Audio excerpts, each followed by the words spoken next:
जसं मी आधीच्या ब्लॉगमध्ये दाखवलंच होतं की लिंबू वगैरे तोडून घेतले. त्यानंतर तिथे पाऊस सुरू झाल्यामुळे आम्ही रेनकोट घालून घेतले. रेनकोट तर तसे जादूचेच होते. मला जादू पिक्चरसारखीच फिलिंग येत होती.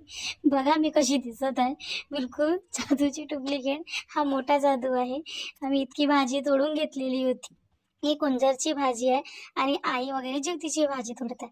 त्यानंतर आई सांगत होत्या की आदिवासी समाजातले जे लोक होते ते आधी एक गाणं म्हणायचे. तर आईच्या तोंडातूनच तुम्ही ऐकून घ्या, ते गाणं कोणतं होतं. तसंच म्हणजे चिडवते ते पण एकामेकाला. ज्योतीच्या दिवशी बोलते कोणी. काय कोणतं गाणं होतं?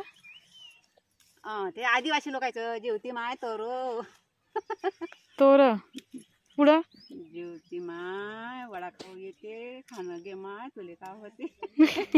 बया बुड्या बड्याची जास्त ज्योती माय आज वडा खाऊ येते का असे म्हणत होत्या बुड्या बाड्या. त्यानंतर आमच्या सासूबाई गेल्या आणखी भाजी तोडायला ज्योतीची. कसं रे वा, पोरासाठी लागते ना, तर कुठेही घुसायचं. त्यानंतर आम्ही घरी येण्यासाठी निघालो.